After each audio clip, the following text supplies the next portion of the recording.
दे रहा होगा 305 रुपया एमआरपी लिखी हुई है और ये आजमगढ़ की मंडी से मुझे मिला है मात्र 8 रुपए का। कितना परसेंट कमीशन आप खा रहे हो? ये ऐसा क्यों है? इस पे भी चर्चा होती है। ये देखिए आईबी सेट है जिसके माध्यम से ग्लूकोज ब्लड वगैरह चढ़ता है शरीर में, इसे कहते हैं आईबी सेट।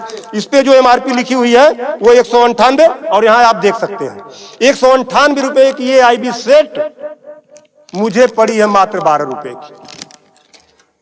फिक्स्टर वीगो सेट लगाने के बाद जो उस पर टेप लगाया जाता है यह मुझे पड़ी है 6 से 7 रुपए की और इस पे एमआरपी 71 रुपया 50 पैसा। यहां भी आप देख सकते हैं।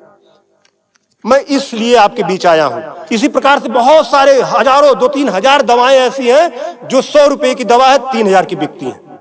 बाइकिल धागा जब आपका ऑपरेशन होता है जिससे आपका सिला जाता है वह 150 रुपए का आता है, उसकी एमआरपी 1045 रुपया आप यहां देख सकते हैं। उसी प्रकार से लंग एक्सरसाइजर 150 रुपए का आता है जिसका प्रिंट रेट है 690 रुपया। बुखार में जो पैरासीटामॉल की जो बोतल आती छोटी सी वह 50 रुपए की आती है और उसकी एमआरपी यहां आप देखें एमआरपी 522 रुपया है। कमर की बेल्ट जो 100 रुपए की आती है उसे 500, 600, 700 रुपया प्रिंट। और तो और जब किसी की हड्डी टूटती है तो जो राड पड़ता है, राड अधिकतम रेट राड का 500 से लेके 1500 रुपया तक, अलग अलग वैरायटी है 500 से 15 तक, लेकिन आपको 5000 से 20,000 रुपया 25,000 रुपया चार्ज किया जाता है। आपके दिमाग में आ रहा होगा कि अरे भाई डॉक्टर लगा रहे हैं तो उसको देखिए। डॉक्टर जब आप अस्पताल में भर्ती होते हैं तो बेड चार्ज अलग, नर्सिंग चार्ज अलग, जांच की फीसें अलग, वो सब चीजें करने के बाद 1500 रुपए की चीज खरीद कर आप 20-20 हजार का बेच रहे हो। तब मैं आपके बीच कहने आया हूं कि साथियों उसी प्रकार से बहुत सारी दवाई हैं। 100 रुपए की दवा, एक दवा मैं देखा ला नहीं पाया उसको, 100 रुपए की दवा उसकी एमआरपी 2000 रुपया लिखी हुई थी। हजारों दवाइयां हैं आपके साथ, आपको लूटने का काम कर रहा है। मुद्दा ये नहीं है, मुद्दा ये नहीं है कि इस पे 305 का प्रिंट छपा हुआ है। मुद्दा ये है कि इसे छपने किसने दिया? जिसे हमने चुनकर भेजा क्या वो दलाली खा रहा है, कमीशन खा रहा है?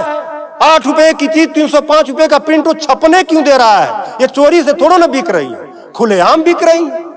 तो ये जिम्मेदारी सरकार की है। इसीलिए मैं कह रहा हूं कि आइए, और ये मुद्दा किसी सपा भाजपा कांग्रेस किसी नेता का थोड़ा ना है, ये भारत के 140 करोड़ जनता से जुड़ा हुआ मुद्दा है। आपको आगे आना होगा और आगे आने के लिए आपको इस वीडियो को अधिक से अधिक शेयर करवाना होगा, अधिक से अधिक लोगों को बताना होगा। इसलिए नहीं कि मेरा ये प्रचार हो जाएगा, ऐसा कुछ नहीं है। इस मुहिम को जब ये वीडियो शेयर होंगे, सोशल मीडिया एक ऐसा प्लेटफॉर्म है जिससे सरकारें हिल जाती हैं। आज मैं इस चीज को लेकर आया हूं, यह जनता से जुड़ा हुआ मुद्दा है। जब आप मेरी इस बात को, जनता की इस आवाज को अपने इलेक्ट्रॉनिक गैजेट्स के माध्यम से आगे बढ़ाने का काम करेंगे, निश्चित रूप से सरकारें डरेंगी। और मैं तो कहता हूं सरकारों को जनता से डरना चाहिए, जनता को सरकारों से नहीं डरना चाहिए। तब मैं आपके बीच कहने आया हूं कि आइए मेरी इस मुहिम को आगे बढ़ाएं कि बात 305 रुपए की नहीं है, बात उस गरीब की है, उस रिक्शा चालक की है जो दिन भर में 450 से लेकर 500 तक की मजदूरी पाता है। अगर उसकी तबीयत खराब हुई, वो बेहोश हो गया, उसके घर वाले किसी उसको अस्पताल लेकर जाते हैं तो 305 रुपया वो अस्पताल केवल वीगो का चार्ज कर लेगा, फिक्स्टर का 71 रुपया चार्ज कर लेगा और आईबी सेट का चार्ज कर लेगा। ये सब मिला के 600-700 रुपया हो गया। यानी उसकी 1.5 दिन की दिहाड़ी में अभी तो ग्लूकोज लगा ही नहीं, दवा कोई उसने खाया ही नहीं, बेड का चार्ज हमने बताया नहीं, अस्पताल का चार्ज हमने बताया नहीं। 1.5 दिन की दिहाड़ी उसकी केवल इस 3 आइटम से चली गई। आगे की दवा कहां से आएगी? तब उसका बाप खेत बेचेगा, उसकी बीबी गहना बेचेगी। इस तरह का लूट खसोट। और मैं तो कहता हूं शर्म करो ऐसा करने वाले लोगों। 8 रुपए की चीज 305 की बेचते हो। आज आपके अस्पताल में अगर जो दाई है उसका वेतन 7,000 है, यानी प्रत्येक दिन 210 रुपया। अगर उसकी तबीयत खराब हुई, वो आप ही के अस्पताल में भर्ती होती है तो उसकी 3 दिन की दिहाड़ी केवल इन 3 चीजों की लग जाती है।